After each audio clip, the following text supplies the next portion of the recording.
Antônio, explique melhor aí o que seria esse Lean Six Sigma, né, para o pessoal que está nos acompanhando, né, muitos dos que estão nos acompanhando, como eu falei, são pessoas que ainda não estão, né, fazendo aí a graduação ou estão querendo conhecer a engenharia de produção e principalmente essas pessoas aí que não têm essa experiência ainda, né, o que é que significa esse Lean Six Sigma, quais são, né, os benefícios que elas trazem ou que ele traz para a organização.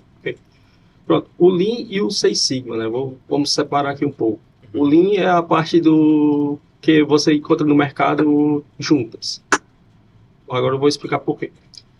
No Lean você trabalha com a questão de eliminação de desperdícios. O que é desperdício? É tudo aquilo que não agrega valor ao cliente, aquele meu consumidor. Meu cliente ele pode ser tanto um cliente interno como clientes externos, né? Então todo o processo ele tem questão de você pode avaliar se tem desperdício. Desperdício classificado pelo teste ONU, eles são basicamente 7, que depois ficou 6 quando a Ford acabou incluindo um outro que é a questão do intelectual. Ele classifica que tem 7 a 8 desperdícios, né? Podemos dizer que é a questão de transporte, toda a questão de transporte que você está fazendo não agrega valor. O cliente não paga aquele transporte que você faz. Esperas, por exemplo, você está em um supermercado ou você está em um banco esperando para ser atendido, aquilo ali é perda de tempo. O cliente não agrega valor àquilo ali. Questão de movimentações, questão de superprodução, que é a mãe de todos os desperdícios chamados. Então, tudo aquilo ali, o Lean, ele trabalha para poder eliminar, ou então mitigar, né? E um dos principais valores, falando dos valores do Lean, são que você tem a questão principal. Qual é a minha visão do meu cliente? O que é que ele quer, né? O que é que ele espera? A questão de fluxo. Como é que é o fluxo do meu processo? É um fluxo contínuo? Fluxo contínuo é aquilo lá que você flui normalmente o seu processo. Não tem interrupções, não tem estoques, né? O sistema é puxado, ou seja, quem pediu foi meu cliente, ou eu estou demandando, empurrando para o meu cliente, né? E a busca pela perfeição, né? Então, o Lean, ele busca trabalhar nessa parte. Já o Six Sigma é o quê? O 6, depois eu explico, o Sigma, ele trabalha na estatística com a questão dos desvios, ou dispersões, variações. Então, todo processo ele tem variações.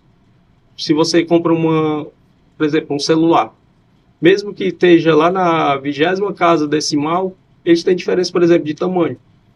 Por exemplo, você faz uma verificação da sua temperatura, aferição da sua temperatura.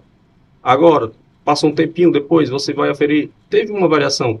Isso aí pode ser que o equipamento seu não lhe informe, porque tem a resolução do equipamento, tem o problema da resolução do equipamento. Mas sempre vai ter algumas variações. Aí o que é que você tem que fazer com seus processos sejam? Que eles estejam ou seja, estejam em controle estatístico dessas mesmas variações. Dentro de uma faixa aceitável, né, Correto. desvio, né? Isso. E que essa variação de controle esteja dentro do que a especificação do meu cliente. Ou seja, a especificação do meu cliente seja maior do que realmente o meu processo está sendo entregue. O processo está sendo entregue tanto dentro das minhas variações que eu vou tendo, oscilações ao longo do tempo, e o meu cliente ele espera algo que o meu controle consiga entregar, o meu processo consiga entregar.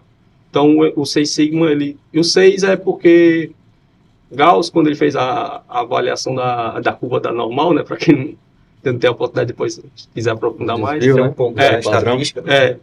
Ele diz que até 3 desvios para mais ou para menos tem a questão de você tem um processo de 99,73% dentro daquele controle estatístico, né?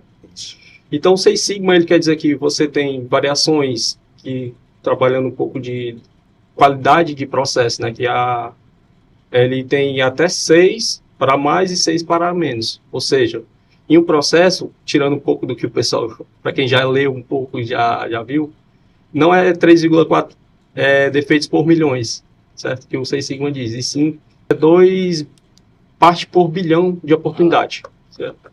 Porque aí você... PPP. Que aí o 3,4 é quando você coloca um desvio de 1,5 que o estatístico da época que fez o Six Sigma, que é o Mike Hare, ele colocou que o processo ele tem um desvio de mais ou menos 3, ou mais ou menos 1,5 do seu processo ao longo do tempo. Show. Então, de forma resumida, até então, mas eles surgiram em épocas diferentes. Tipo, como eu falei, o Lean, ele surgiu com base na Motorola, e em 1990, mais ou menos, teve a publicação do livro A Máquina que Mudou o Mundo, que foi de Jack Ma, que aí teve o termo Lean. Lean quer dizer enxuto, que é justamente isso, tirar as minhas gorduras, que é os meus excessos, para poder conseguir fazer o meu processo. Já o Six Sigma, ele surgiu na Motorola, que depois ele teve grande proporção na GE, na General Electric, com o Jack Welch. Então, eles surgiram em momentos diferentes, mas hoje é muito adotado os dois juntos, quando você tem uma formação. Porque um anda em comum com o outro. Se eu vou avaliar um processo, o meu processo primeiro eu preciso estabilizá-lo, verificar quais são os desperdícios que eu tenho que eliminar. Estabilizei. Ainda tem variações? Então agora eu vou partir para o Six Sigma. Então tem sempre esse conjunto, esse casamento perfeito entre os dois.